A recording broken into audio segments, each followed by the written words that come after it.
ভোটারদের আত্মবিশ্বাস ফেরাতে নন্দীগ্রাম পরিদর্শনের নির্বাচন কমিশন।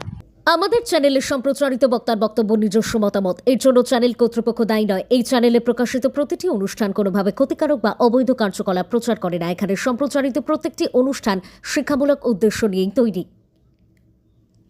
এবারের ভোট হবে শান্তিপূর্ণ, নির্ভয়, নির্দ্বিধায়।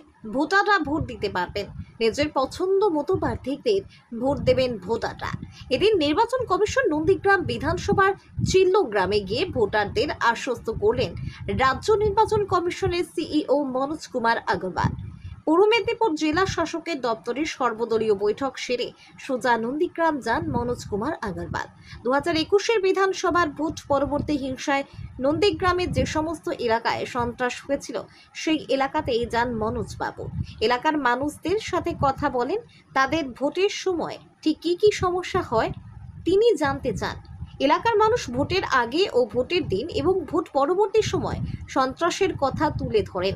তারা যে নির্ভয়ে ভোট দিতে পারেন না সেটাও বলেন।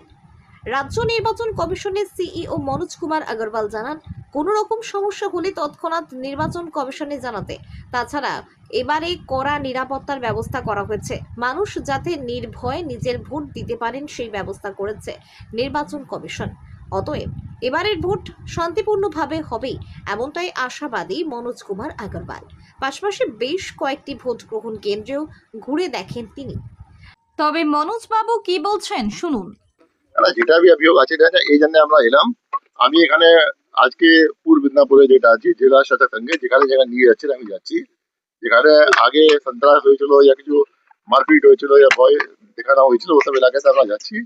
3-4টা ব্লক কভার করবো, 3-4টা অ্যাসেম্বলি সিট কভার করবো। পাবলিককে আমরা আশ্বাস দিচ্ছি কোনো ইন্টারপ্রিটেশন কোনো ভাইলেন্স আমরা অ্যালাউ করবো না।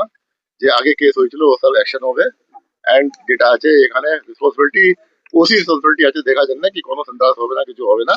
এখানে যথেষ্ট ফোর্স আছে और यदि मॉप अप करते हुए আমরা করব। কিন্তু আমাদের free fair peaceful interpretation free threat free election আমরা করাবোই এখানে। স্যার বাসিন্দারা মূলত কি অভিযোগগুলো আপনার কাছে রাখবে? দেখুন বাসিন্দা যেটা আছে আমি আগে গ্রামে গেছিলাম, এই গ্রামে তো আমরা পোলিং স্টেশন দেখতে এলাম। পোলিং স্টেশন যেটা ছিল এখানে ওটা খুব ছোট জায়গার মধ্যে ছিল যেখানে আপনার ঠিক থাকবে না। দুটো আর কাছে রুম ছিল, আমরা বললাম এক রুমে বসতে পারে পোলিং পার্সোনাল, এক রুমে বসতে পারে, ওই রুমে বসতে পারে আপনার এজেন্ট যে আছে। কাছে ঘর ছোট ঘর আছে ওখানে ইভিএম থেকে ভালো সিআরপিএফ থাকতে পারে, ওখানে ভোটিং হতে পারে। এসব আমরা দেখেছি। এসডিও চিন্তা ভাবনা করবেন, ডিএম চিন্তা ভাবনা করবেন। যে আগে গ্রামে গেছিলাম এটা বলেছিল 2021 পরে মারপিট হয়েছে, এটা হয়েছে, ভয় দেখানো হয়েছে, চুরি ডাকাতি হয়েছে, সব বাড়ি থেকে জিনিস নিয়ে গেছে, এটা শুনলাম আমরা। যে আমাকে পুলিশ বলছে অনেক কেস আগে হয়েছে। নিশ্চয়ই যদি যেটা প্রয়োজন হবে হবে, যেটা প্রয়োজন হবে সব হবে, যেরকম আসুদ লাগবে ওরকম দেওয়া হবে। স্যার নাগরিকদের উদ্দেশ্যে কি বার্তা দেবেন পূর্ব মেদিনীপুর জেলাবাসীর উদ্দেশ্যে? দেখুন আমি তো পূর্ব মেদিনীপুর আসার আগে কলকাতা সাউথ হাউসে মিটিং করলাম, এখন পূর্ব মেদিনীপুর মিটিং আরম্ভ করেছি। যেটা আছে শুধু পূর্ব মেদিনীপুর নেই, গোটা পশ্চিমবঙ্গে যেটা আছে একদম ফ্রি ফায়ার পিসফুল ইলেকশন আমরা করাবোই। আমরা আমরা এটা নিয়েছি, সংকল্প নিয়েছি। আমরা যেটা আছে গোটা অ্যাডমিনিস্ট্রেশন উপর থেকে নিচে যেটা আছে একজুট হয়ে ইলেকশন একদম ফ্রি ফায়ার করাবে। যেমন এটা পর বদল হবে, ইলেকশন হবে, লোক আসবে ভোট দেবে, এন্ড কোনো এখানে সন্ত্রাস চলবে না, কোনো এখানে ভয়ভীতি চলবে না। এখানে যেটা আছে নিয়ম অনুসারে ইলেকশন হবে, এন্ড যে অফিসার যে আছে কোনো গন্ডগোল পাওয়া যাবে অ্যাপ্রোপ্রিয়েট অ্যাকশন হবে। স্যার বুথের মধ্যেও কি সিএপিএফ এবারে থাকবে?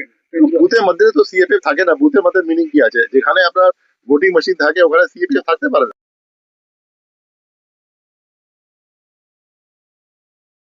থাকেন দুজন যে আছে ভিতরে থাকেন, যেখানে আছে আপনার ভোটিং রুম আছে, হিসাব আছে। এখানে তো কি দো রুম ভোট হবে, এখানে এক সেকশন ফোর্স থাকবে, নর্মালি এক সেকশন থাকবে। যেটা আছে এই সেকশন মধ্যে 6 লোক আছে, দো রুমে যেখানে আপনার ইভিএম থাকবে ও বাইরে থাকবে দুজন, আর বাকি যেটা আছে এখানে থাকবে ওখানে থাকবে। একদম লাগবাই তো আছে, কোনো ভোন্ডি বল তো নেই এখানে। তো সিআরপিএফ অল পার্টি মিটিং হলো, সেখানে অপোজিশন পার্টিরা কি কিছু বলেছে? ওরা যেটা বললো যেটা আছে ওটা সব সুবিধা পোর্টাল নিয়ে নিয়ে ও সব লোকালি সলভ হয়ে যাবে। সব ডিএম যেটা আছে সলভ করবেন, এসপি সলভ করবেন। এন্ড বাকি যেটা আছে যে উনি ইন্টারেস্ট দেবেন ডিএম কে এসপি কে, এটা সব নির্দেশ আছে আমাদেরকে, সব দেখবেন। ডিএম এসপি এটা ইনশোর করবেন এখানে যেটা আছে कि free fair and peaceful election হবে। এন্ড যত আপনার ওসি আছে সব আছে, everybody is bound to ensure that. সব ডেপুটেশন আছে ইজি আন্ডার কোনো যে আছে ইচ্ছা মতন কাজ হবে না, লাগাম ছাড়া কাজ হবে না, যেটা আছে এজ পার রুল হবে, রুলের বাইরে একটা কাজ হবে না। স্যার আজকে দেখা যাচ্ছে হাসনাবাদের সেখানে বিক্ষোভ হয়েছে ওই তালিকাতে নাম বাদ দেওয়া হয়েছে। সেটা- আপনি বারে আশ্বস্তও করছেন। সেটা যেটা আছে হাসনাবাদে যেটা হয়েছে, ডিএম যে আশ্বাস করবে, এটা যেটা নাম বাদ দিয়েছে আফটার এডজুডিকেশন যেটা আছে আমাদের কোনো নিয়ম মধ্যে এডজুডিকেশন নেই। সুপ্রিম কোর্ট একটা অর্ডার করেছে যার মধ্যে এডজুডিকেশন হচ্ছে আন্ডার পাওয়ার 142। অবস্থা খারাপ ছিল, এই জন্য সুপ্রিম কোর্ট এরকম অর্ডার দিলেন। সুপ্রিম কোর্ট যেটা অর্ডার হচ্ছে ওর আমরা 100% ইমপ্লিমেন্ট করছি। ওখানে জুডিশিয়াল অফিসার যে আছে লোককে বাদ দিচ্ছে কি লোককে ভিতরে ঢোকাচ্ছে, তারপরে আপিল প্রভিজন আছে, আপিল भी আছে, যেটা আছে এখন আজ থেকে আপিল আরম্ভ হয়ে গেছে। আজকে 2-3টা কেস টেক আপ হয়েছে, আপিল লোক অ্যাপ্লাই করবে, আপিল হবে, সলভ হবে। এখন এমন কোনো অবস্থা নেই কি জুডিশিয়াল অফিসার থেকে যখন নাম বাদ হয়ে গেছে, ও নাম যে আছে পুনরাবৃত্তি করে या আপিল নিয়ে কোনো executive officer ERO DO CO নাম আনতে পারবে। এখন সব চলে গেছে জুডিশিয়াল ডোমেনে। জুডিশিয়ালি যদি কোনো নাম কাটা হবে, জুডিশিয়াল হায়ার লেভেল থেকেই ওটা নিষ্পত্তি হবে, হায়ার লেভেল থেকেই জাস্টিস পাওয়া যাবে যদি যোগ্য আছে তো। Thank you sir, thank you.